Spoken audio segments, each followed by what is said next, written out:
오늘의 말씀입니다. 기도함으로 시작합니다. 하나님 아버지, 오늘도 우리에게 말씀을 주셔서 감사합니다. 이 시간을 주께 의탁하오니 진리의 영께서 인도하여 주셔서 말씀을 잘 이해하고 깨닫는 순종의 마음이 일어나는 복된 시간 되게 하시옵소서. 예수님의 이름으로 기도합니다. 아멘.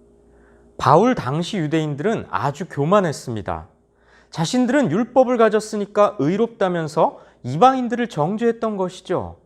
자신들은 하나님께서 선택하신 백성이니 어떻게 살든지 심판받을 리가 없다고 마치 자신들은 하나님의 심판에서 제외된 것처럼 생각했습니다. 그런 유대인들에게 바울은 일침을 놓습니다.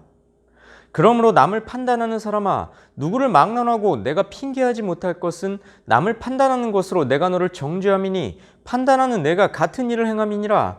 이런 일을 행하는 자에게 하나님의 심판이 진리대로 되는 줄 우리가 아노라. 이런 일을 행하는 자를 판단하고도 같은 일을 행하는 사람아, 내가 하나님의 심판을 피할 줄로 생각하느냐. 당시 유대인들은 자신들의 죄는 깨닫지 못하면서 다른 사람들만 정죄하기에 급급했습니다. 하나님의 심판이 있을 거라는 사실을 외면한 채 방종한 삶을 살았던 것이죠. 그런 유대인들의 교만을 바울은 날카롭게 지적합니다. 하나님의 선민임을 자부하면서 이방인들을 깔보고 흉봤지만 유대인들도 마찬가지로 죄를 지었고 심판에서 제외될 수 없다고 경고합니다. 혹 내가 하나님의 인자하심이 너를 인도하여 회개하게 하심을 알지 못하여 그의 인자하심과 용납하심과 길이 참으심이 풍성함을 멸시하느냐. 하나님께서는 유대인들의 악행을 그냥 넘어가신 게 아니라 그들이 회개하기를 기다려주신 겁니다.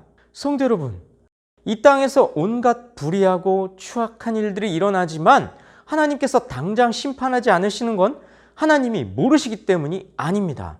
한 사람이라도 더 회개하고 하나님께 돌아오기를 바라시기 때문이죠. 우리는 어떻습니까? 오래 참고 기다리신 하나님이 마치 안 계신 것처럼 방종하지는 않습니까? 하나님의 인자와 긍휼을 죄를 범하는 기회로 삼고 있지는 않습니까? 심판날에 임할 하나님의 진노를 차곡차곡 쌓아가고 있지는 않습니까?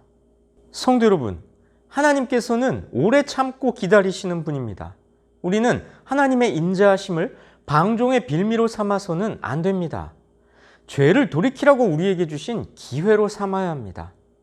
왜냐하면 하나님께서는 이런 분이시기 때문입니다. 하나님께서 각 사람에게 그 행한 대로 보응하시되 이는 하나님께서 외모로 사람을 취하지 아니하심이라. 하나님께서 각 사람이 행한 대로 보응하신다는 건 모든 사람을 공평하고 정확하게 심판하신다는 뜻입니다. 하나님이 외모로 사람을 취하지 않으신다는 건 외적인 조건으로 차별하지 않으신다는 겁니다. 유대인이라고 편애하거나 이방인이라고 차별하지 않으신다는 건데요. 하나님께서는 그 사람이 유대인이든 이방인이든 부자이든 가난한 자이든 교육 수준, 가문, 직업 이런 외적인 것들이 아니라 그 사람이 하나님 앞에 어떤 삶을 살았는지에 따라 공평하고 정확하게 상과 벌을 내리실 겁니다. 성도 여러분, 우리 중 어느 누구도 하나님의 심판에 대해 이의를 제기하거나 핑계를 댈 수 없습니다. 회개의 기회를 주시기 위해 인내하시는 하나님을 멸시하는 어리석은 죄를 범해서는 안 됩니다. 여러분은 어떻습니까? 혹시 믿음으로 의롭게 된다는 사실만 내세우면서 하나님이 행한 대로 심판하신다는 사실은 외면하지 않나요? 바울은 유대인들에게 이렇게 훈계합니다. 하나님 앞에서는 율법을 듣는 자가 의인이 아니요 오직 율법을 행하는 자라야 의롭다 하심을 얻으리니 율법을 자랑하는 내가 율법을 범함으로 하나님을 욕되게 하느냐. 기록된 바와 같이 하나님의 이름이 너희 때문에 이방인 중에서 모독을 받는도다. 유대인들은 모세의 율법을 자랑했지만 정작 그 율법을 지켜 행하지는 않았습니다. 오히려 율법을 어김으로써 율법을 주신 하나님을 욕되게 했고요. 율법을 갖지 못한 이방인들에게 하나님의 이름이 모독을 받게 했습니다. 바울은 그런 유대인들에게 율법을 듣는 자가 하나님 앞에 의인이 아니고 율법을 행하는 자가 의로운 자라고 따끔하게 책망을 합니다. 하나님의 심판은 율법을 안다고 해결되는 게 아니라 율법을 지키고 이행함으로써 피할 수 있는 것이죠. 성도 여러분, 우리 또한 마찬가지입니다. 말씀은 지키라고 주신 겁니다. 우리가 말씀대로 행하지 않으면, 말씀 따라 살지 않으면 말씀을 주신 하나님을 욕되게 하는 것이고요. 하나님의 이름이 불신자들에게 모독을 받게 하는 것임을 잊지 마시기 바랍니다. 하나님께서는 유대인을 통해 영광 받으시고 이방인을 하나님께로 인도하기를 원하셨습니다. 하지만 오히려 유대인들의 불순종과 교만 때문에 모독을 당하셨습니다. 지금도 마찬가지입니다. 하나님의 백성이 말씀대로 살지 않을 때 불신자들은 하나님의 이름을 조롱합니다. 성도 여러분, 내 말과 행동이 하나님의 영광과 연결되어 있다는 걸 늘 잊지 마시기 바랍니다. 무릇 표면적 유대인이 유대인이 아니요 표면적 육신의 할례가 할례가 아니니라. 오직 이면적 유대인이 유대인이며 할례는 마음에 할지니 영에 있고 율법 조문에 있지 아니한 것이라. 그 칭찬이 사람에게서가 아니요 다만 하나님에게서니라. 할례가 뭡니까? 몸의 일부러 상처를 내므로써 자신들은 하나님께서 선택한 백성이라는 표식을 하는 거죠. 유대인들은 할례를 하나님 백성의 자격으로 여겼습니다. 하지만 하나님께서는 순종이 따르지 않는 할례란 외적인 의식에 불과한 것이자 무의미한 것으로 여기십니다. 그래서 몸에다 할례를 하지 말고 마음에 하라고 말씀하신 것이죠. 할례 받고 안 받고가 중요한 게 아니라 마음이 변화되어서 하나님의 뜻을 따르고 하나님 뜻대로 사는 것이 하나님의 인정을 받는 것임을 성경은 분명하게 말씀하고 있습니다. 성도 여러분, 하나님께서 인간을 심판하시는 원칙은 너무나 분명합니다. 하나님께서는 외적인 모양새가 아니라 사람이 행한 대로 심판하시는 분입니다. 율법을 내세워 이방인을 정죄하면서 스스로를 경건하다 여기던 유대인들의 위선과 교만을 바울 사도는 날카롭게 지적했습니다.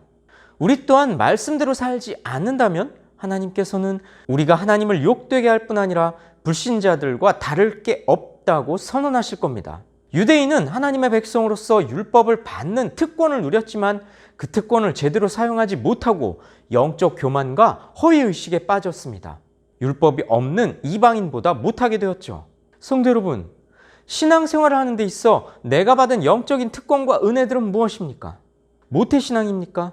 교육 수준이 높으신가요? 자만하지 말고 겸손하게 하나님의 뜻을 진실되게 행하는 자가 되어야 합니다. 말씀을 받은 우리는 하나님의 뜻에 순종할 의무가 있습니다. 하나님은 순종과 실천 여부를 따라 우리를 심판하실 겁니다. 말씀을 가졌고 말씀을 읽고 듣는 우리가 말씀을 순종하지 않는다면 그 말씀으로 우리를 판단하실 겁니다. 이 진리를 가슴에 새기시고 참된 성도로 살아가시길 주님의 이름으로 축복하고 권면합니다. 기도하시겠습니다. 하나님 아버지, 유대인들이 선택받은 백성의 표식이라 여겼던 그 할례, 몸에다 상처를 내는 그 할례를 가리켜 하나님께서는 몸에다 할례를 하지 말고 마음에다 할례를 하라고 말씀하셨사오니 이것을 통해서 위선되고 거짓된 표면적인 성도가 아니라 진실되고 참되며 하나님 보시기에 의로운 성도가 되어야 할 것을 다시 한번 가슴에 새겨서 그렇게 내 중심을 하나님 앞에 온전하게 내어드리며 나의 인생을 하나님께 내어 맡기며 주님께 전적으로 순종하며 헌신하는 믿음의 사람들로 살아갈 수 있도록 우리를 견인하여 주시고 붙들어 주시고 은혜를 베풀어 주시옵소서. 이 모든 말씀 예수님의 이름으로 기도합니다. 아멘.